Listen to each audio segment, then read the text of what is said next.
था कि हम लोगों ने वादा किया था जितने भी क्वेश्चंस आने वाले हैं, सॉरी आए हैं रेलवे में, किस टॉपिक से रिलेटेड, तो नेताओं के नारे और उनके उपनाम। ठीक, उसमें पिछले वाले वीडियो 10 मिनट की हो गई थी, तो उससे ज़्यादा बड़ा मैं वीडियो लेता नहीं। इसमें थोड़े से क्वेश्चंस हमारे बच गए थे। इस वीडियो को करके और इसको क्लोज करेंगे, इस चैप्टर को। और इसके बाहर यकीन मानिए नहीं आ सकता, क्योंकि जो स्टेटमेंट दे चुके हैं वो तो स्टेटमेंट है ही, उससे बाहर क्या जाएगा क्वेश्चन। तो नमस्कार दोस्तों, हम एसप्रूफ क्लासेस, चलिए चलते हैं क्रांतिकारी कदम। तो देखिए क्वेश्चन क्या है। Long ago we have made a tryst with destiny. ठीक, ये शब्द किसने कहे थे, ये आपको बताना है। तो देखिए 1947 में जब भारत आजाद हुआ था, स्वतंत्रता दिवस के अवसर पर जवाहरलाल नेहरू ने अपने एक प्रसिद्ध वाक्यान में इस बात को कहा था, जिसका मतलब होता है नियति के साथ मिलना। ठीक, तो उपयुक्त जो वाक्य है वो उन्हीं का कथन है। तो देखिए आंसर ऑप्शन ए पढ़िए। देखिए आंसर ए बिल्कुल सही होगा, क्योंकि इसी में ये बात लिखा है जो मैंने अभी कहा है। चलिए अब अगला सवाल लेते हैं। देखिए क्वेश्चन आपके सामने है, स्टेटमेंट है किसी का, उस स्टेटमेंट को मैं पढ़ता हूँ। जब जन भावना एवं उत्साह अपने महानतम महत्तम उबाल पर है, ऐसे में इस आंदोलन को वापस लेना किसी राष्ट्रीय आपदा से कम नहीं। ऐसा गांधी जी द्वारा एक पक्षीय, मतलब आगे है, गांधी जी द्वारा एक पक्षीय ढंग से फरवरी 1922 में असहयोग आंदोलन को वापस लेने पर यह किसने कहा था, आपको ये बताना है। तो देखिए भारत में क्या हुआ था कि पहली बात तो चौरी चौरा कांड के बारे में आपको पता ही होगा, इन्फॉर्मेशन क्या थी चौरी चौरा कांड में। ठीक, तो 5 फरवरी 1922 जब चौरी चौरा घटना हुआ था, उसके बाद गांधी जी ने क्या किया था, ज्यादा साधु बनने का नाटक करते हुए असहयोग आंदोलन को वापस लिया था। इस बात पर रुष्ट होकर सुभाष चंद्र बोस जी ने टिप्पणी किया था, जो मैंने ऊपर पढ़ा है। ठीक, उनके हिसाब से ये था कि जब जनभावना अपने पूरे उत्साह पर है, तो आपको क्या करना चाहिए, आपको भी रिटेलिएट करना चाहिए। अब जब भारत मान लीजिए पाकिस्तान के ऊपर हमला करता है, तो भारत क्या करेगा, पाकिस्तान की जितनी चीजें आ रही इंडिया में उसको क्या टैक्स फ्री कर देगा क्या। सेम केस यहाँ पे भी था। ठीक, तो गांधी जी इसीलिए हमेशा विवाद के कारण रह चुके हैं। तो इसका आंसर क्या है, आंसर है ए, बिल्कुल सही। चलिए अब अगला क्वेश्चन लेते हैं। क्वेश्चन आपके सामने है, राजद्रोही फकीर अर्थात महात्मा गांधी के साथ फरवरी मार्च 1931 में समानता की शर्त पर ब्रिटिश सरकार की बातचीत पर सबसे जोरदार विरोध किसने किया, ये आपका क्वेश्चन है। तो ब्रिटेन के एक दक्षिणपंथी नेता थे वॉशिंगटन चर्चिल। ठीक, इन्होंने क्या किया, ब्रिटिश सरकार की आलोचना को करते करते हुए कहा कि महात्मा गांधी क्या है, देशद्रोही फकीर हैं। ठीक, द्वितीय गोल मेज सम्मेलन जो हुआ था उसमें ही ये बात उन्होंने कहा था। तो सबसे ज्यादा विरोध किसने किया, तो वॉशिंगटन चर्चिल ने। आंसर सी हो जाता है, बिल्कुल सही। चलिए अगला सवाल लेते हैं हम लोग।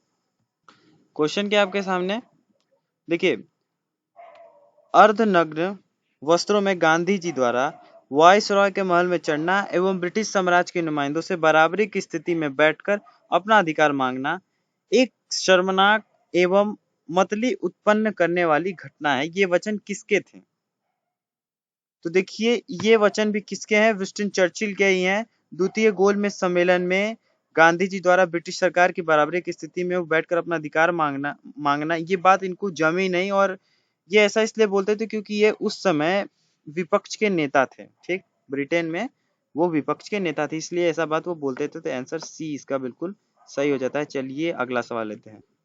क्वेश्चंस आपके सामने आ गए हैं। क्वेश्चन आ गया है, देखिए निम्नलिखित में से कौन गांधीवादी विचार से अग्रणी प्रतिपादक थे, ठीक, इन्फ्लुएंस्ड थे। तो देखिए गांधी जी के एक अनुयायी थे और गांधीवाद विचारधारा पे विश्वास करते थे। उन्होंने भूदान आंदोलन भी चलाया था 1951 में। और उनका नाम क्या है, आचार्य विनोबा भावे। खैर ऑप्शन सी है यहाँ पे, बिल्कुल सही, विनोबा भावे जी। ठीक, इसका सही आंसर है। चलिए अगला सवाल लेते हैं। देखिए इंपॉर्टेंट क्वेश्चन है, लोकनायक की उपाधि किसे प्रदान की गई है। तो नाम से ही आपको समझ में आ रहा है, लोकनायक एक ऐसा आदमी होगा जो लोगों के बीच में काफी फेमस होगा, लोगों के बातों को सुनता, उनके हक के लिए आवाज उठाता होगा। ठीक, उनका हीरो होगा। ठीक, तो जयप्रकाश नारायण जी जो हैं, ये बिल्कुल इनका ये राइट आंसर हो जाता है। भारतीय स्वतंत्रता सेनानी थे ये और राजनेता भी थे। 1970 के दौर में ये इंदिरा गांधी के पार्टी के ऑपोजिशन में बहुत बड़ा नाम था। ठीक, ठीक, जयप्रकाश नारायण जी बहुत बड़े नाम थे इसके लिए। ठीक, समाज के लिए इन्होंने अनेकों काम किए हैं और 1999 में आपको मैं बता दूं इन्हें भारत रत्न से भी सम्मानित किया गया था। ये छोटा मोटा नाम नहीं है। ठीक, चलिए अगला सवाल लेते हैं। एक क्वेश्चन और मैं इसे पूछ सकता हूँ, कमेंट में करके बताइएगा, जयप्रकाश नारायण ने किस पार्टी की स्थापना की थी? तो देखिए दोस्तों, इस क्वेश्चंस को करते ही हमारे टोटल 31 क्वेश्चन कंप्लीट हो जाएंगे और हमने बहुत ही अच्छे से ज्यादा डिटेल में 31 के 31 क्वेश्चंस किए हैं। और यकीन मानिए क्वेश्चन रिपीट होने और जितना मैंने बक बक किया है उसमें से फंसेगा फंसेगा अगर इस टॉपिक से टच करेगा रेलवे क्वेश्चन तो। ठीक, तो चैनल अभी सब्सक्राइब कर लो। क्वेश्चन आपके सामने है, भारत का लौह पुरुष किसे कहा जाता है? इसका जवाब आपको देना है। बहुत ही सरल सवाल इसका, सरदार वल्लभ भाई पटेल को ही लौह पुरुष कहा जाता है।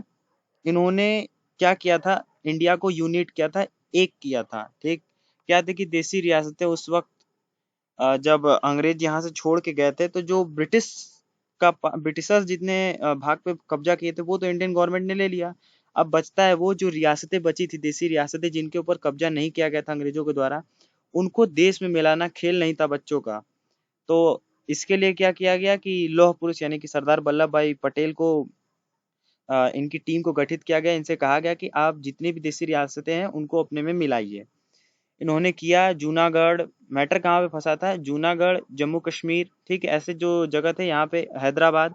तो ऐसे हैदराबाद में उन्होंने जहाँ वहाँ का जो निज़ाम था वहाँ पे आर्मी भेज के उसको भारत के अंडर में ले लिया। जूनागढ़ में जनमत संग्रह कराया और ले लिया। और कश्मीर का तो मैटर आप जानते ही हैं, राजा हरि सिंह। और फिर कैसे कैसे पीओ को कैप्चर किया गया। ठीक, तो इसका आंसर क्या है? सरदार वल्लभ भाई पटेल। इनकी जो मूर्ति बनी है, ठीक है, गुजरात में, वो 182 मीटर ऊंची है। ठीक है, तो उम्मीद है कि आपको हमारा वीडियो पसंद आया होगा। ठीक है दोस्तों, कमेंट करिए, सब्सक्राइब करिए, शेयर करिए और अपना प्यार बरसाइए सब्सक्रिप्शन देके, क्योंकि अगर आप सब्सक्राइब करेंगे हमारे चैनल को तो हमें इस बात का इंडिकेशन मिलेगा कि आपको हमारा कंटेंट अच्छा लग रहा है और हम आगे भी इसी तरह मेहनत आपके लिए करेंगे। ठीक है, तो चलिए मिलते हैं आपसे अगले पार्ट में एक नए टॉपिक के साथ, एक नई शुरुआत, एक और क्रांतिकारी कदम। जय हिंद।